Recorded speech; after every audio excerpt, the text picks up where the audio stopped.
You know that feeling? Your heart starts pounding a bit when you know you need to speak English. Oh, absolutely. It's really common. That fear of messing up, not being understood perfectly. It's just this hurdle, isn't it? Yeah. Getting thoughts out in another language. It really touches on something deeply human, I think, that fear of judgment, of stumbling. Well, if that sounds like you, you've definitely come to the right place today. Because this is all about helping you get past that fear and speak more confidently.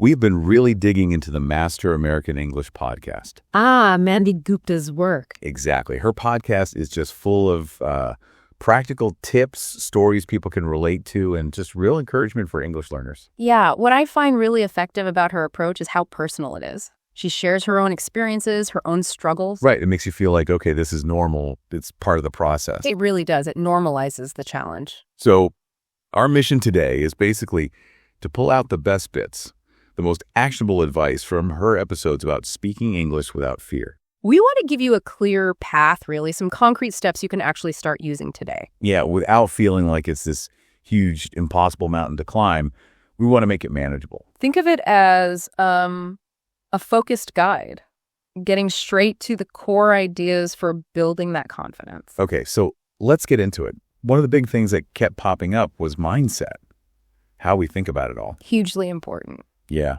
Manvi told this story about being in London, just wanting to order a coffee and feeling this sudden wave of nerves. Like, what if I say it wrong? That internal monologue kicking in. Totally.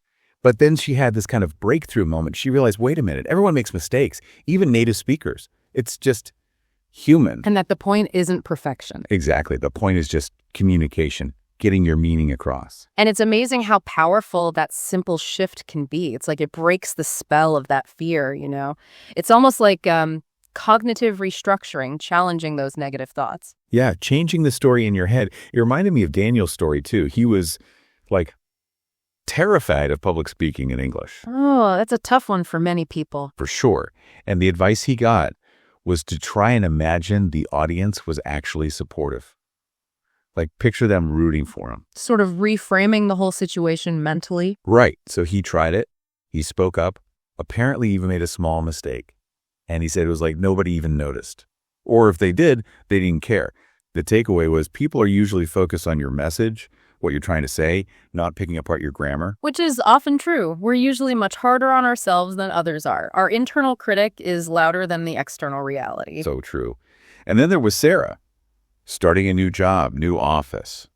English was the main language. Ooh, yeah, that's pressure. Especially if you feel like the odd one out. Yeah, she felt that pressure. But she actually talked to her manager about her fear. That takes courage. It does. And his response was brilliant. He just said, hey, we're all learning here. Wow. That's the kind of support that makes all the difference. It really highlights how much the environment matters, doesn't it? Yeah. Having that psychological safety. Absolutely. When you feel safe to make mistakes, you're much more willing to take the risks you need to take to actually learn and improve without that fear of being judged. So it seems like a lot of this fear comes from, well, the unknown, not knowing how people will react. Uncertainty. But Manvi's point is, if you consciously choose to imagine people are generally helpful, that they want to understand you. Instead of assuming they're waiting to find fault. Right. That shift alone can be huge. It's like you're giving yourself permission to try. It really is. And maybe that's a good question for you listening right now. What assumptions are you making about how people will react when you speak English? Challenging those might be a really powerful first step. Good point.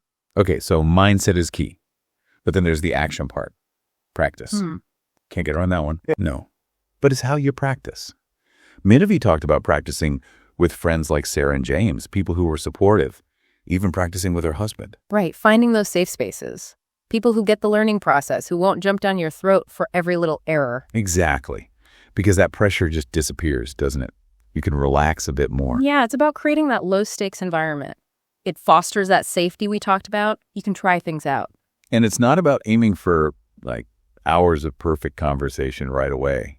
Setting small goals. That seems really important. Definitely. Bite-sized chunks. Just ordering food in English. Or maybe aiming to chat for just 10 minutes. Those little wins, they build on each other. Yeah, we heard about Charlie, who started by just trying to say one sentence in English each day. Just one. That's really starting small. Yeah. And gradually, that built up his comfort level. It shows how those tiny steps can actually lead to big changes over time. It's like that idea of progressive overload you see in fitness. Start small, get comfortable, then increase the challenge just a little bit. Builds confidence, builds motivation. Yeah, exactly. And tied to that is having realistic expectations, not expecting to be perfect overnight. Focusing on progress, not perfection. That's a recurring theme. And knowing that, you'll have off days, setbacks happen, it's part of learning anything. How you respond to them is what matters. Right. So creating that comfortable environment is huge. Manvi really stressed seeking out patient people. Language partners, maybe a good teacher, friends who are encouraging. Yeah. It really brings in the social side of learning a language. It's not just about grammar rules in a book. No, interaction is key. And feeling like you belong, like you're part of a community, that can really reduce the anxiety. And joining something like a local English club came up too. Oh, yeah. Practicing with other learners. Right. Because everyone's in the same boat. David's example was great. He'd been speaking English for years and still made mistakes sometimes. That's so reassuring, isn't it? It normalizes errors. Takes the pressure off feeling you have to be flawless. Totally. So it's about actively building that support network, finding ways to speak English every day, even small ways. Creating that sort of fearless environment, as Manvi put it. People who focus on communication, not just correction. Okay, let's shift to some really practical techniques, things you can actually do. The nuts and bolts. Good. One that sounded maybe a bit strange at first was practicing in front of a mirror. Right, I remember that one. But the idea is you get to see your own facial expressions, your body language. And that can actually help you feel more in control when you speak to others. It's that mind-body connection. Projecting confidence can help you feel it. Interesting. And then just the power of positive self-talk. Oh, huge. That inner voice. Giving yourself those little pep talks. Right. Acknowledging when you do make progress, even if it feels small. It's about actively replacing that negative, critical voice with something more supportive. It really impacts your willingness to try again. And practicing with someone you really trust, like Manvi did with her husband. That safe space again. Absolutely key for building that initial confidence. Judgment-free zone. And then, the big one, embracing mistakes. Seeing them as learning tools, not failures. That story with her friend Jack at the restaurant was perfect for that. Yeah, where she made a mistake, and he just reacted with humor and support. It turned a potentially embarrassing moment into something positive, even strengthening their connection. That's the ideal, really. Another really practical tip. Yeah. Listen to how native speakers actually talk. Not just the super formal stuff. Right, like podcasts, interviews, YouTube. You notice they aren't always perfectly grammatical either. Mm-hmm. They hesitate, they self-correct, they use fillers. It's natural. And realizing that helps make your own imperfections feel less like a big deal. The focus shifts back to communication. It gives you a more realistic target, doesn't it? Less about perfect sentences, more about natural flow. And setting those small daily goals, like the 10 minutes of conversation. The manageable targets. And focusing on pronunciation for clarity. Not necessarily trying to get a perfect accent, but just being understood. James's point about clarity over accent. That's such a practical and valuable distinction. Being understood is the goal. Then there are other tools too, like recording yourself speak. Yeah, to kind of hear what others hear, identify areas to work on. Reading aloud, good for pronunciation and flow. And using visual aids like pictures or flashcards as conversation starters. Take some pressure off having to generate everything yourself. Yeah, lots of concrete things you can try. Definitely caters to different learning styles too. Now, a really important shift in thinking seemed to be letting go of needing to be perfect. Ah, yes, the perfection trap. And focusing instead on just communicating, getting your point across. Prioritizing the message over the mechanics. Manvi said, focus on what you want to say, even if you have to use simpler words sometimes. Don't be bogged down in finding the absolute perfect phrasing. Because clear and simple is often better than complex and confusing, right? Effective communication is the aim. Jack's story from the work conference really hit this home. The one where he focused on his message. Yeah. He was so concerned with making sure people understood his points that he kind of forgot to worry about every little grammar detail. And it worked. People got the message. Exactly. It just shows clear communication really does beat grammatical perfection in most real-world situations. That mental shift frees up so much energy. You're not policing yourself constantly. Right. Okay, then there was immersion. Surrounding yourself with English. Consistency. Getting that regular exposure. Through podcasts, videos, books, whatever works for you. So if you're learning one new word a day and trying to use it. Those small, consistent efforts, they really add up over time. It helps internalize the language more naturally. And finding ways to immerse yourself actively, like joining online speaking groups. Yeah, low-pressure practice with other learners. Good idea. Or even just making an effort to think directly in English rather than translating everything in your head first. That's a big step, but really helpful for fluency. And listening to real-life English, getting used to different accents, everyday slang. Authentic materials. Plus techniques like shadowing, mimicking native speakers. Good for rhythm and intonation. And using language apps, especially ones with voice recognition, to check your pronunciation. Lots of active ways to engage. Now, what about when you do feel nervous or when you have a setback? Yeah, because that's going to happen. Manvi made a great point. It's okay to ask for clarification.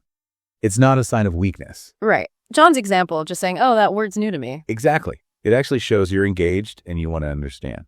It takes confidence to ask. It reframes asking for help as a positive, proactive thing. And managing that inner state is so important too. Setting realistic goals, like we said. Being kind to yourself. Practicing that positive self-talk. Celebrating the small wins. Noticing your progress. She mentioned just taking a few deep breaths. Simple, but it can really calm the nerves in the moment. Building that internal resilience, really. Yeah, managing the emotional side of learning. Role models came up too. Finding someone who's English speaking you admire. Like Mr. Anderson, who was okay with mistakes. Seeing that possibility. And also reinforcing yourself. Congratulating yourself, even after a short chat in English. That internal validation combined with external inspiration. Powerful combo. And then just making English part of everyday life. Bringing it out of the study zone. Trying to use it with family, neighbors, at the store, wherever you can. Joining groups, like Bella did. Making it a habit. Consistent practice in real situations. Even role-playing scenarios, like ordering in a restaurant or a job interview. Safe practice for specific situations. Or just talking out loud to yourself in English. Describing your surroundings or what you're doing. Gets you comfortable forming sentences on the fly. And we circled back to embracing mistakes again, with Alex realizing the fear before speaking was worse than actually making a mistake in class. The anticipation is often the worst part. And Marie's story showed how learning from those mistakes directly built her confidence over time. They're not roadblocks, they're stepping stones. That's the mindset shift again. And just briefly, we also touched on body language, how standing tall, making eye contact can project confidence and even make you feel it. That physical element, yeah. Expanding vocabulary, strategically learning a few useful words and actually using them. Active learning, not just passive collection. Practicing telling simple stories to improve fluency. Narrative skills are great for conversation. And finally, just being willing to take risks, to be a bit vulnerable, seeing those moments as chances to grow. Embracing the whole process, really. Ups and downs included. So as we wrap this up, the big message from Manvi's work seems really clear. Speaking English without fear isn't like flipping a switch. No, it's definitely a journey, a process. It takes consistent effort, regular practice, and really fundamentally working on that positive mindset. It's about changing your perspective, accepting imperfection, and actively building those supportive conditions around yourself. So just to recap a few key takeaways for you listening. Start small. Don't try to do everything at once. Make practice regular, even if it's short. Consistency matters. Remember, mistakes are okay. They're how you learn. Find supportive people to practice with. And keep the focus on communication, not perfection. These are real steps you can start taking. Absolutely. Tangible things to begin today. So here's a final thought to leave you with. What's just one small thing, maybe even tiny, that you could do today to practice speaking English? Could be anything. Saying hello, listening actively to something short. Just one small step.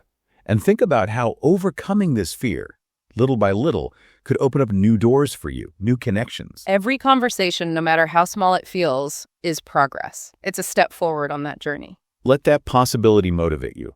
What could confident English speaking unlock for now? Take that first small step today.